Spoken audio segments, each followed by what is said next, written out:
Bismillahirrahmanirrahim. Assalamualaikum warahmatullahi wabarakatuh. Saya di sini akan sedikit menjelaskan atau memaparkan perhitungan bagi hasil margin pembiayaan murabahah salam dan istisna yang terdiri beranggota saya sendiri, Linda Nuraini, Sarif Hidayat, Yadi Supriyadi. Selanjutnya di sini ada bagi hasil. Bagi hasil sendiri adalah di sini ada menurut terminologi yang dikenal dengan profit sharing. Profit dalam kamus ekonomi diartikan pembagian laba.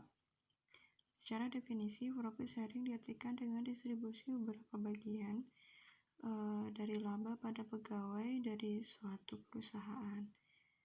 Di sini ada menurut Antonio. Bagi hasil adalah suatu sistem pengolahan dana dalam perekonomian Islam, yakni pembagian hasil usaha antara pemilik modal dan pengelola. Di sini bagi hasil dalam sistem perbankan syariah merupakan ciri khusus yang ditawarkan kepada masyarakat dan di dalam aturan syariah yang berkaitan dengan pembagian hasil usaha harus ditentukan terlebih dahulu pada awal terjadinya kontrak akad, dan besarnya penentuan porsi bagi hasil antara kedua belah pihak ditentukan sesuai dengan kesepakatan bersama dan harus terjadi dengan adanya kerelaan di masing-masing pihak tanpa adanya unsur keterpaksaan. Terus di sini ada margin.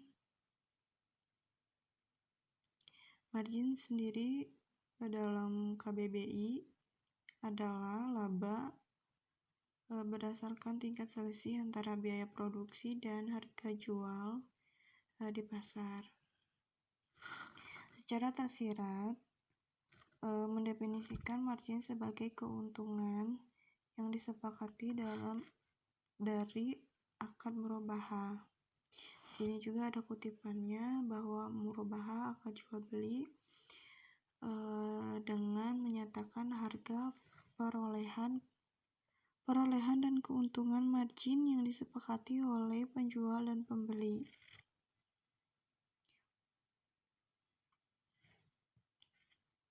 Di sini ada margin murabahah. Menurut Perwatatmaja, margin murabahah merupakan selisih dari harga jual dikurangi dengan harga beli. Lebih lanjut, beliau mengatakan bahwa praktik dagang Rasulullah bisa diterapkan di bank syariah pada pembiayaan murabahah, bahwa perhitungan margin murabahah dengan mencontohkan perdagangannya yang dilakukan Rasulullah, yaitu cost recovery ditambah dengan keuntungan yang diinginkan bank.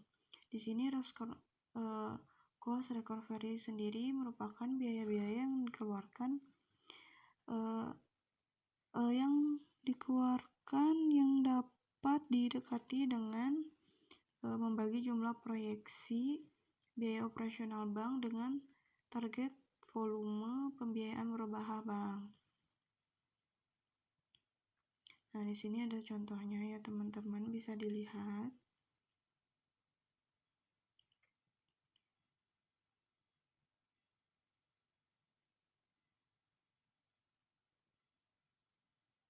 Bisa dipahami juga sama teman-teman di makalahnya ya.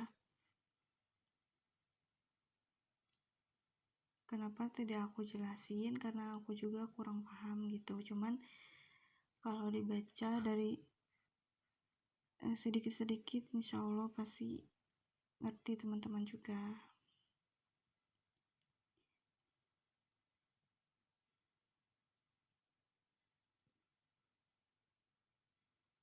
Mungkin itu ya margin murabahah. Di sini ada salam.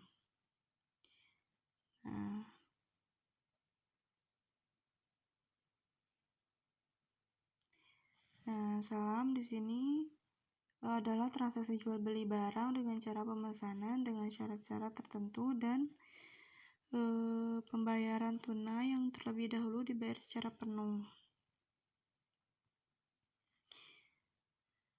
Terus di sini ada syaratnya. Yang pertama, modal transaksi bai salam. Yang kedua, modal harus diketahui. Di sini juga modal yang harus diketahui itu yaitu jenisnya, terus kualitasnya bagaimana, dan jumlahnya berapa gitu.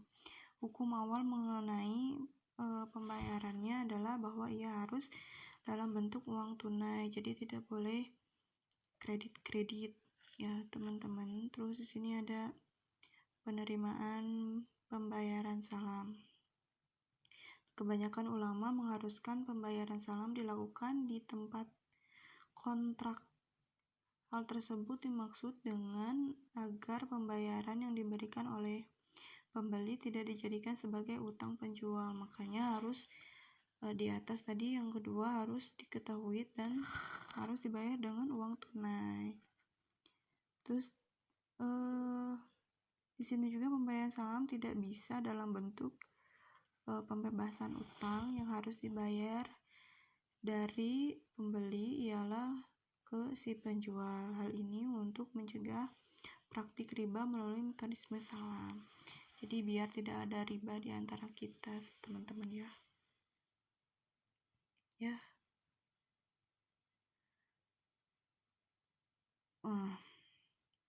Terus di sini ada contohnya. Maaf nge-lag barusan, kepencet.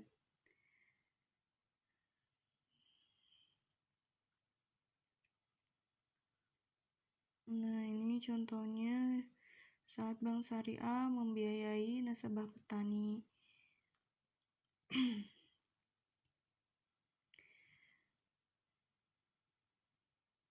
Bisa teman-teman lihat sendiri ya.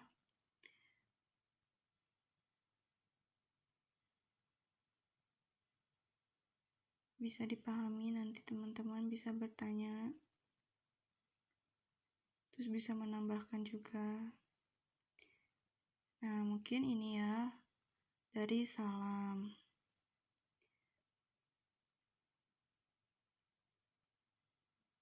Terus di sini ada istisna.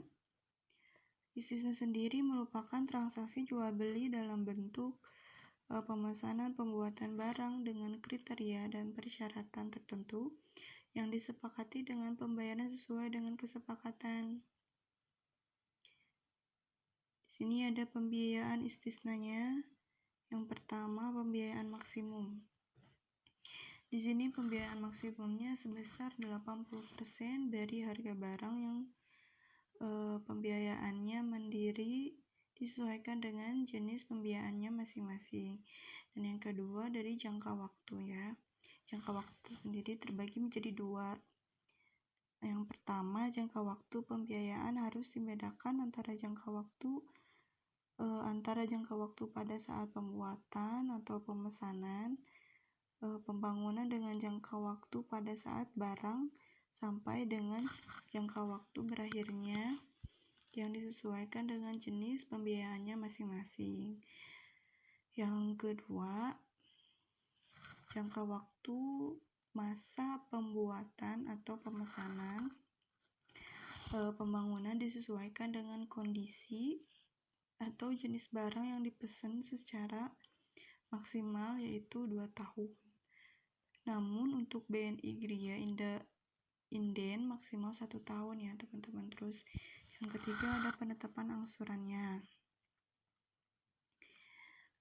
Di sini pembiayaan ditentukan oleh jangka waktu dan margin saat pembuatan atau pemesanan, pembangunan serta nilai tunai dan margin saat harga barang serta jangka waktu pada saat barang sampai dengan jangka waktu berakhirnya masa berlaku.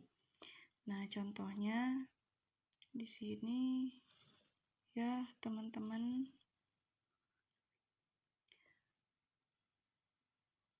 Bukan studi kasus sih. Nah, mungkin bisa dilihat oleh teman-teman dalam makalahnya. Dalam PowerPoint-nya juga sudah sama. Mungkin ini ya dari jadi istisna. Mohon maaf apabila ada penyampaian yang salah, mohon dimaklumi. Mungkin itu dari penjelasan dari saya. Sekian. Jika ada yang ingin bertanya, bisa di komen di kolom komentar atau bisa tanya langsung nanti di pertemuan. Terima kasih. Wassalamualaikum warahmatullahi wabarakatuh.